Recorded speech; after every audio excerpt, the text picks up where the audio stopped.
उस हेल्प को स्कैप फोल्डिंग कहते हैं। जो मैं करने की कोशिश कर रही हूँ वो स्कैप फोल्डिंग देने की कोशिश कर रही हूँ, ठीक है ना। क्वेश्चन नंबर 11 देखिएगा, it is important that the teacher does not segregate. ये जरूरी है, महत्वपूर्ण है कि जो टीचर है वो सेग्रीगेट ना करे, बच्चे को अलग थलग ना करे, अलग अलग फिक्स्ड ग्रुप्स में आईक्यू के आधार पर, कि भैया इन बच्चों का आईक्यू 120 है तो इन 4 बच्चों को अलग रखते हैं, इनका 100 है तो इनको अलग रखते हैं। तो आईक्यू के आधार पर सेग्रीगेट नहीं करना जरूरी है, इसका रीजन बताइए। It is inconvenient for teachers, teacher के लिए इनकन्वीनियंस है, टीचर के लिए यहाँ पे कोई इनकन्वीनियंस नहीं है, और टीचर की कन्वीनियंस की किसी को पड़ी भी नहीं है। अगर हम बात करें पूरे सिस्टम में, हमें बच्चे को सेंटर रखना है, बच्चे को सेंटर में रखना है, बच्चा सिस्टम के लिए नहीं है, सिस्टम बच्चे के लिए है, ठीक है ना। अगर हम बात करें हिंदी में नॉट नहीं भी था तो वो हो सकता है टाइपिंग मिस्टेक हो गई हो, वो वाला जो इससे पहले वाला क्वेश्चन था वो नॉट वाला ही था, क्योंकि बाकी के 3 ऑप्शंस पॉजिटिव हैं उसमें। तो आपको इंग्लिश में देख लेना है, ऐसा पेपर में भी होता है, हो सकता है पेपर में भी हुआ हो, है ना। मैं पानी पीती हूँ, इतने आप जवाब दीजिए।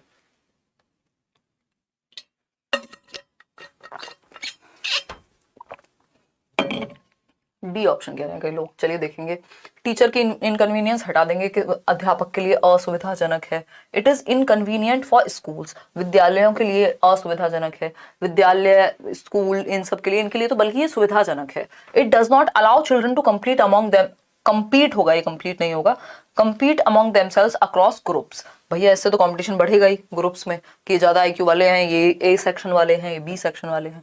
तो डी ऑप्शन है, the concept of IQ is not stable and it also leads to labelling of children. मतलब कि बुद्धि लब्धि की जो संकल्पना है वो स्थायी नहीं है। इसका मतलब ये नहीं है कि वो रोज चेंज हो जाता है आईक्यू, लेकिन हाँ लंबे समय के दौरान अगर अच्छे एनवायरमेंटल फैक्टर्स मिलते हैं तो कुछ फर्क पड़ेगा। इसके अलावा एक और चीज है जो फ्लीन इफेक्ट है। फ्लीन इफेक्ट क्या कहता है समझने का प्रयास करते हैं। इसका आंसर जो है वो डी है, कि आईक्यू के आधार पर हम नहीं बांटेंगे क्योंकि ये स्टेबल नहीं है, और इसके और भी रीजंस हैं। फ्लीन इफेक्ट ये कहता है, फ्लीन इफेक्ट, फ्लीन का प्रभाव है ये कहता है कि भैया हर एक डेकेड में, है ना, एवरी डेकेड, डेकेड मतलब हर 10 सालों में जो जनरेशन या पॉपुलेशन है उसका आईक्यू, उसका एवरेज आईक्यू, जो एवरेज आईक्यू ऑफ पॉपुलेशन है, एवरेज आईक्यू, आईक्यू क्या है, एक मापने का तरीका है इंटेलिजेंस को। तो आईक्यू जो है, average IQ of population increases, ठीक। यानी अगर आप देखेंगे आजकल, आपने कहते हुए सुना होगा भैया आजकल के बच्चे तो कंप्यूटर हैं, बहुत कम एज में बहुत कुछ सीख लेते हैं। इसका मतलब क्या हुआ, पहली जनरेशन से नेक्स्ट जनरेशन थोड़ी बेटर होती जा रही है, इंप्रूव होती जा रही है। क्यों? क्योंकि न्यूट्रिशनल फैक्टर्स सुधर रहे हैं या एजुकेशनल फैक्टर्स सुधर रहे हैं। तो आईक्यू भी हर एक डेकेड में आपकी जनरेशंस का थोड़ा सा बेहतर हो रहा है, एवरेज इंटेलिजेंस। तो इसलिए हम कह सकते हैं यहाँ पे उस आधार पे कि स्टेबल नहीं है, और इससे लेबलिंग हो जाएगी कि आपने बच्चों को लेबलिंग कर दी, बच्चों पे ठप्पा लगा दिया, जबकि हमें सेग्रीगेट नहीं करना होता, बच्चे को इंक्लूड करना होता है, अलग थलग नहीं करना होता, लेबल नहीं करना होता।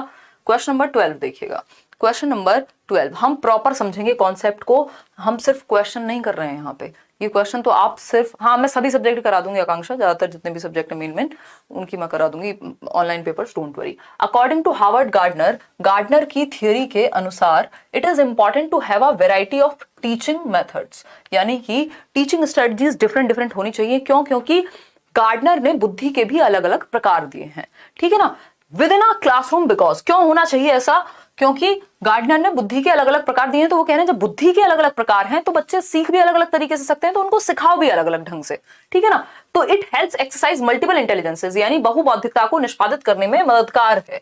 यानी जो अलग अलग प्रकार की बुद्धि होगी, 8 टाइप्स ऑफ इंटेलिजेंस की इन्होंने बात की है अपनी बुक फ्रेम्स ऑफ माइंड में, जो कि 1983 में पब्लिश हुई थी, ठीक। तो अलग अलग इंटेलिजेंस के बच्चों को केटर कर पाएंगे अगर आप अलग अलग इंटेलिजेंस या पढ़ाने के तरीके इस्तेमाल करेंगे। जनरल इंटेलिजेंस की इन्होंने कोई बात नहीं की।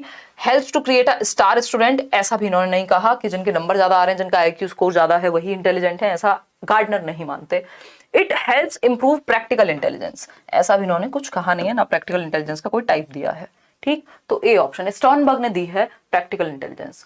क्वेश्चन नंबर 13 देखिएगा, मतलब दी मींस उन्होंने अपनी थियरी में बात की है, ऐसे तो थॉर्नडाइक ने भी अपनी इंटेलिजेंस की थियरी में बात की है इसके बारे में। वैन हिल भी कर लेंगे, डोंट वरी, सब करेंगे, सब करेंगे, सबका बदला लेगा तेरा फैजल, टेंशन मत लो, आने दो एक बार पेपर, है ना, कोई टेंशन वाली बात नहीं है। देखिएगा, अगर हम बात करें द 2 वर्ड अटरेंसेस, बहुत ही आसान, बहुत ही ऐसा क्वेश्चन जो बार बार पूछा जाता रहा है, अलग अलग फॉर्म में पूछा जाता रहा है ना। अगर मैं बात करूं इस क्वेश्चन की, तो हम देख सकते हैं कि the two word utterances often used by young children, यानी 2 शब्द 1.5 से 2.5 वर्ष के बच्चों में जब वो 2 शब्दों को जोड़ करके द्विशब्दीय उच्चारण यानी 2 वर्ड स्टेज कहते हैं इसको, जब वो कहता है पानी दो, है ना, 2 वर्ड स्टेज। इस 2 वर्ड स्टेज को मैंने कितनी बार बताया है कि ये वो टाइम है जब बच्चा 1+1 यानी 2 वर्ड्स को जोड़ के एक सेंटेंस बनाना सीखता है, यानी मुझे पानी दो या मुझे या पानी दो मान लो, है ना। तो ये क्या है, ये टेलीग्राफिक स्पीच कहलाती है ना। इसका तार प्रशतवाचन या टेलीग्राफिक स्पीच कहते हैं। इसको बैबलिंग होती है जब वो बा मा पा इस तरह की बात करे, बाकी दोनों इससे संबंधित नहीं है। तो टेलीग्राफिक स्पीच को 2 वर्ड स्टेज, या ये वो पहली बार है जब बच्चा सेंटेंस बनाना सीखता है 2 शब्द जोड़ करके, टेलीग्राफिक स्पीच कहते हैं इसको। 1.5 से 2 साल 18 से 24 महीने का टाइम है ये, ठीक। क्वेश्चन नंबर 14 देखिए, man generally think with their heads and women with their hearts, यानी जो पुरुष हैं वो ज्यादातर अपने दिमाग से सोचते हैं और जो महिलाएं हैं वो अपने दिल से सोचती हैं। ऐसा आपको देखने को समाज में मिल सकता है। इसका जो सबसे बड़ा कारण है वो हमारी संस्कृति हो सकती है, या हमारा सोशलाइजेशन उस तरह से किया गया है, कंडीशनिंग वैसी कर दी गई है कि हाय रे बस चिंता तो माता जी को ही होती है ना। तो ऐसा नहीं है, कुछ महिलाएं भी प्रैक्टिकली सोच सकती हैं और कुछ पुरुष भी इमोशनली सोच सकते हैं। तो ये इंडिविजुअल डिफरेंस का मामला है, और अगर ऐसा जनरली हम समाज में देख रहे हैं तो उसका रीजन हमारी कंडीशनिंग, हमारी अपब्रिंगिंग, हमारा सोशलाइजेशन है। उसका रीजन ये नहीं कि हम बायोलॉजिकली ऐसे हैं कि महिलाओं को ही सिर्फ दिल से सोचना है ना। दिल तो पुरुषों के पास भी होगा कि नहीं है, चेक कराओ एक बार जाके, हार्ट बीट तो चली रही होगी। खैर, ये तो हुई मजाक की बात। तो ये स्टेटमेंट टोटली स्टीरियोटिपिकल स्टेटमेंट है ना। डिस्क्रिमिनेशन की तो बात हम यहाँ पे तब करें, ये डिस्क्रिमिनेशन स्टीरियोटाइप में अपने आप निहित होता है, ये बात याद रखिएगा। इसका आंसर डिस्क्रिमिनेशन क्यों नहीं है, क्योंकि स्टीरियोटाइप में डिस्क्रिमिनेशन निहित होता है। कैसे? अगर कोई भी ये कहे कि लड़के लड़कियों से बेहतर होते हैं गणित में, तो डिस्क्रिमिनेशन तो अपने आप हो गया ना, भेदभाव तो इसमें अपने आप है। एक तो ये चीज चली आ रही है, जब डिस्क्रिमिनेशन लंबे समय तक चला आए एक समाज में, उस चीज को जब एक रूढ़ी के रूप में मान लिया जाए तो वो डिस्क्रिमिनेशन स्टीरियोटाइप में कन्वर्ट हो जाएगा। तो स्टीरियोटाइप में डिस्क्रिमिनेशन या बायसनेस इंक्लूडेड होती है, ठीक है ना। तो जेनेटिक डिफरेंसेस बिटवीन 2 सेक्सेस, ऐसा नहीं है कोई जेनेटिक डिफरेंस नहीं है, जेंडर कॉन्स्टेंसी होती है कि बच्चे को समझ में आ जाता है कि भैया अब मेरा जेंडर कोई चेंज होने वाली चीज नहीं है, कपड़ों की तरह जेंडर नहीं बदला जा सकता। तो बी ऑप्शन ये स्टीरियोटाइप है, डिस्क्रिमिनेशन इसी में समाहित है, तो इसलिए डिस्क्रिमिनेशन से बेटर ऑप्शन स्टीरियोटाइप है, क्योंकि समाज में ऐसा चला जाता रहा है, ठीक। क्वेश्चन नंबर 15 देखिएगा फटाफट से। सर में इतना भयंकर दर्द है पता नहीं क्यों, देखिएगा एक बार। Which of the following assessment strategies would you not use? नजर वजर तो नहीं लगा दिया आपने ब्लॉग देख के? हैं आप लोग तो नहीं लगाओगे, वैसे अच्छे लोग हो। ये देखो एक ऐसे देख के तुमने लगाई है? ऐसे ऐसे मानते हैं कई लोग। तो मुझे याद आ गया, हमारी भाभी हैं वो नजर उतारने में एक्सपर्ट हैं, आज वो है नहीं तो उतरवा लेते हैं उनसे, मजाक कर रही हूँ। खैर आ जाओ। तो विच of the following assessment strategies would you not use in a progressive classroom, यानी प्रगति, हाँ अपनों की नजर नहीं लगती, अब मैं ये वाला डायलॉग मारूंगी। देखो एक बार, अगर हम बात करें प्रगतिशील कक्षा की, तो कौन सी मूल्यांकन विधि, यानी अगर आपको बच्चे को असेस करना है किसमें, प्रोग्रेसिव क्लासरूम में, जहां बच्चा सेंटर में, जो चाइल्ड सेंटर्ड है, जो बाल केंद्रित है, जहां लर्निंग बाय डूइंग यानी एक्टिविटीज के थ्रू, एक्टिविटीज यानी क्रियाओं के थ्रू सीखना होता है। तो अगर हम बात करें कौन सी एक चीज इस्तेमाल में नहीं लाई जाती, तो use of reflective journals of teachers, यानी अध्यापकों का नोट लिखा है भाई, रिफ्लेक्टिव जर्नल्स बाय टीचर्स यानी अध्यापकों द्वारा मननशील जर्नल का इस्तेमाल। तो वो खुद के लिए तो कर ही सकते हैं ना टीचर्स, रिफ्लेक्टिव जर्नल का कि मैंने ये कराया, उसका ये हुआ, किसी बच्चे ने कुछ और रिएक्ट किया, अपने लिए तो टीचर बना सकता है रिफ्लेक्टिव जर्नल, ये तो ठीक है। Self assessment and peer assessment, ये भी होता है। Reliance on norm reference assessment only, ये गलत तरीका है। क्रिएशन ऑफ स्टूडेंट पोर्टफोलियोज, ये भी सही तरीका है। केवल मानक निर्देशित मूल्यांकन पर आश्रित रहना, कि आपने साल में एक बार बोर्ड के एग्जाम्स लिए और बस उसी को फाइनल मान लिया, तो इसमें चाइल्ड सेंटर्ड की जगह ही नहीं बची, ठीक है ना। क्लियर है? चलिएगा आगे बढ़ेंगे। C option is the right answer over here. Question number 16 देखिएगा, क्वेश्चन नंबर 16 देखिएगा एक बार। ये क्या कहता है? ये कहता है by inclusion of the language and culture, यानी जब आप समावेशित करते हैं किसको, भाषा को और संस्कृति को, of the disadvantaged and marginalised groups. Disadvantage यानी जो ग्रुप या कोई भी समूह जो किसी भी रूप में पीछे रह गया है, वो महिलाएं हो सकती हैं, वो कोई ट्राइबल कम्युनिटीज हो सकती हैं, या किसी भी आधार पर आर्थिक या सामाजिक रूप से जिनको वंचित रखा गया हो, ठीक है ना। बहुत बढ़िया रूपा कह रही, मैं भी उतार देती हूँ नजर, बहुत बढ़िया रूपा। थैंक यू सो मच, आपका शगुन हम बाद में देंगे। मार्जिनलाइज्ड ग्रुप्स और डिसएडवांटेज, यानी किसी भी आधार पे हाशिए पे हैं जो भी ग्रुप्स, उनको हम इसमें काउंट करेंगे। Within the school curriculum are teacher can ensure, यानी उन बच्चों की भाषा को जो मार्जिनलाइज्ड ग्रुप से हैं, जो वंचित समूह वर्ग से हैं, उनकी भाषा, उनकी संस्कृति को भी जब आप वैल्यू कर रहे हैं क्लासरूम में, तो उसका क्या प्रभाव होगा। पहला है इक्वालिटी इन एजुकेशन। भैया इक्वालिटी नहीं है, बराबरी का मतलब तो ये हो गया जितने शब्द उनकी लैंग्वेज का यूज करेंगे उतने ही दूसरे की करेंगे, तो ऐसे तो आप खत्म हो जाएंगे। बराबरी का मतलब क्या है फिर, तो an eye for an eye will make the whole world blind, ऐसा महात्मा गांधी ने कहा। ठीक, तो ये वो वाली स्थिति हो जाएगी। ठीक, यहाँ इक्विटी की जरूरत ज्यादा है ना, इक्विटी की जरूरत ज्यादा है। इक्विटी इन एजुकेशन, भाई घर में भी अगर कोई बीमार होता है तो आप बीमार व्यक्ति को ये थोड़ी कहते हैं कि भाई ये तेरा ही काम है, तुझे ही करना है, आज आप कर देंगे, जैसी जरूरत हो वैसा कर देते हैं आप। तो इंक्लूसिव यानी इंक्लूड करना, इक्विटी समता, समता और समानता में अंतर है। इक्वालिटी इज के हाफ हाफ दे दो दोनों को, या बराबर ही चाहिए। इक्विटी है जिसको जब जैसी जरूरत है, नीड के अकॉर्डिंग आप सामने वाले के सेंसिटिव हैं उसकी नीड के प्रति। ठीक है, ये इक्विटी के आधार पर ये हम मेट्रो ट्रेन्स में क्या देख रहे हैं, रिजर्वेशन देख रहे हैं, या रिजर्वेशन का कॉन्सेप्ट ही अपने आप में इक्विटी बेस्ड है।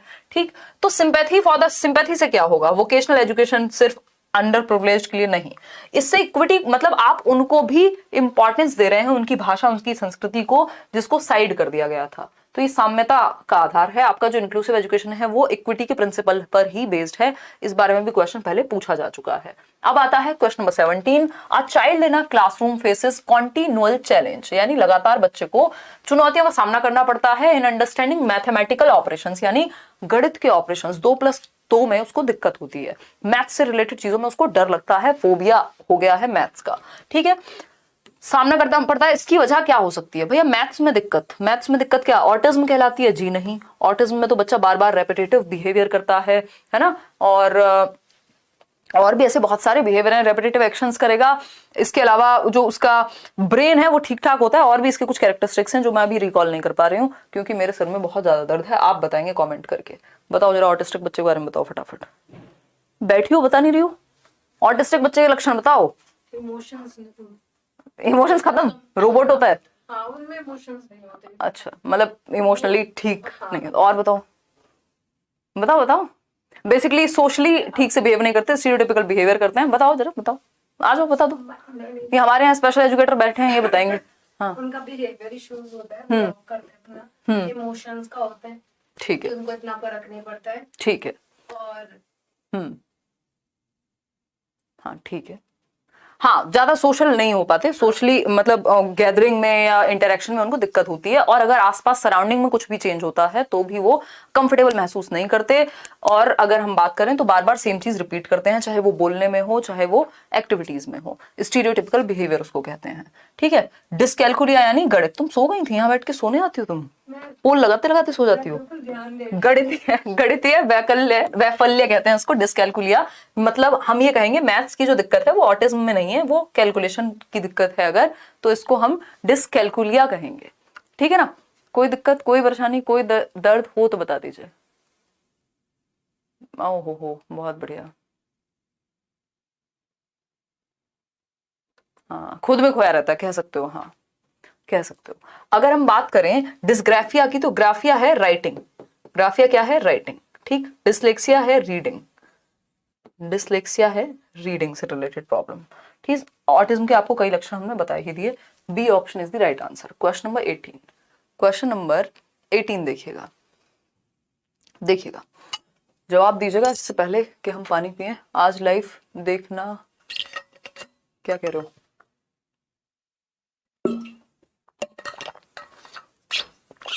मजा आ रहा है दशहरा पे पढ़ के? कैसा लग रहा है बताओ, अच्छा लग रहा है कि नहीं लग रहा है? दुनिया मजे कर रही होगी, आप पढ़ रहे हैं, कितना अच्छा लग रहा होगा आपको। आज मेरे 4 गलत हो गए, दुख हो रहा है। कोई बात नहीं श्वेता, पेपर में नहीं होने चाहिए, है ना, मेन मुद्दा वो है, बाकी तो सब ठीक है, चल जाएगा।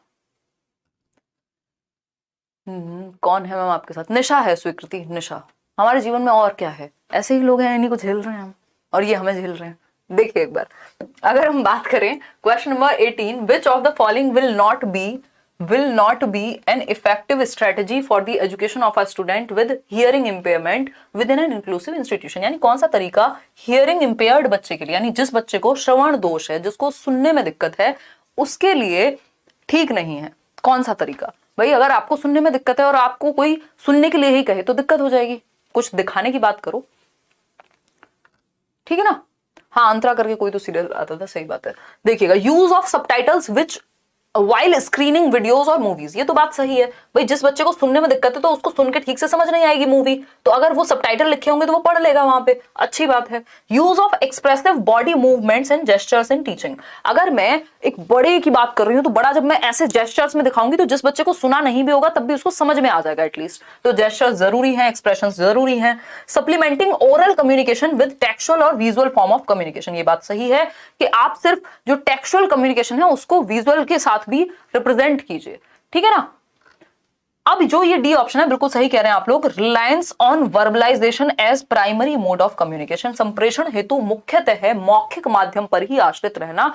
ये कहते हैं कि जब ये आपकी समझदारी नहीं है, मतलब जिस बच्चे को सुनने में दिक्कत है उस पे आप रिलायंस किस पे है, आपका पूरा जोर किस पे है, आप किस पे निर्भर है, वर्बलाइजेशन पे।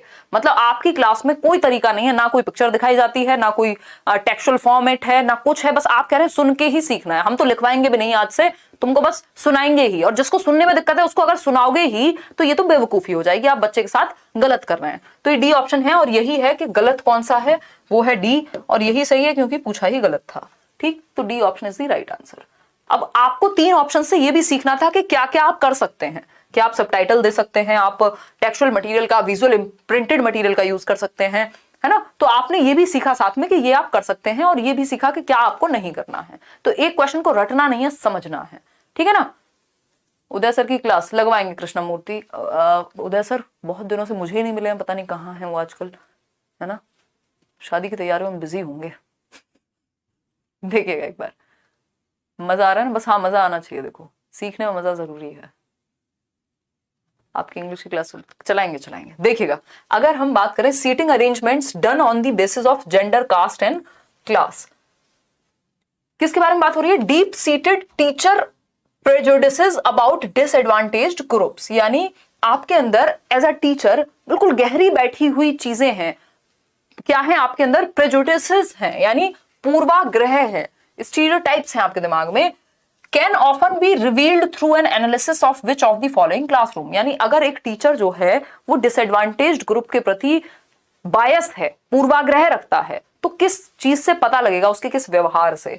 Seating arrangements done on the basis of gender, यानी अगर उसकी क्लास में बच्चों को जेंडर के बेसिस पे लड़कियों को अलग बिठाया गया है, कास्ट के बेसिस पे अलग ग्रुप बनवा दिया है, क्लास यानी कौन अमीर घर से है, कौन गरीब है, कौन मिडिल क्लास है, स्ट्रेटा के बेसिस पे अगर अलग से बनवाया गया है, इसका मतलब बहुत ही खराब शिक्षक है, यानी उसके अंदर कूट कूट के भरा हुआ है पूर्वाग्रह, यानी स्टीरियोटाइप, यानी प्रेजुडिस। वो पानी लेने भी उन बच्चों को भेजेंगे जो ऊंची जाति के होंगे, है ना। तो इससे पता चलेगा कि कैसे दिमाग में प्रेजुडिसेस भरे हुए हैं। और हमें एज अ टीचर, वैसे तो एज अ ह्यूमन बीइंग भी हमें ये कोशिश करनी चाहिए कि प्रेजुडिसेस ना रख पाए जाति और किसी भी आधार पे, बट अगर आप पर्सनल लेवल पे रखते भी हैं तो कृपया बच्चों के साथ ये ना करें, स्कूल में जाकर के, है ना। देखिए B option, encouragement of mastery oriented motivational style by the teacher, ये तो अच्छी बात है, मास्टरी ओरिएंटेड बनाएं आप, रीजनेबल एकोमोडेशंस करें उन बच्चों के लिए जहां दिक्कत है उनको, एग्जामिन रेजिस्ट एंड चैलेंज, जहां उनको दिक्कत हो रही है उस तरफ आप उनको लेकर के जाएं, ठीक है ना।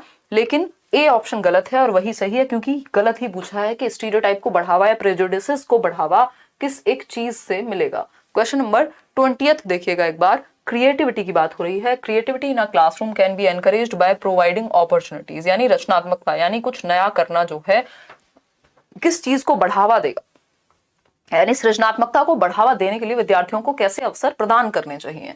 बताइएगा एक बार, विद्यार्थियों को कैसे अवसर प्रदान करें ताकि वो कुछ नया करें, कुछ क्रिएटिव करें, कुछ डिफरेंट करें, कुछ नोवल करें, कुछ ओरिजिनल करें, है ना। बताइएगा फटाफट से। मनोज ब्लॉग नहीं देखते तभी नहीं पता आपको। देखिएगा एक बार, अगर हम बात करें तो क्रिएटिविटी के लिए ज्वाइन स्पेशल अचीवमेंट सेक्शंस, यानी उपलब्धि वर्ग में। नहीं, जरूरी नहीं जिनके नंबर ज्यादा आ रहे हैं वो क्रिएटिव हैं, तो वहां ले जाके भी क्या फायदा होगा। Encouraging original discovery and thinking, ये बात बिल्कुल सही है कि मौलिक विचार, कुछ नए, कुछ डिफरेंट, जिसमें कुछ डिफरेंट हो, क्रिएटिविटी, डाइवर्जेंट थिंकिंग लगे, ये सही है। फिर आता है C option, developing good test taking skills नहीं। लर्निंग कन्वर्जेंट तो उल्टा होता है, कन्वर्जेंट तो इंटेलिजेंस से जुड़ी हुई है, convergent thinking as per J P Guilford, और डाइवर्जेंट थिंकिंग है क्रिएटिविटी से जुड़ी हुई। अब सारी सोच की जरूरत पड़ती है क्रिएटिविटी में, ना कि अभिसारी की।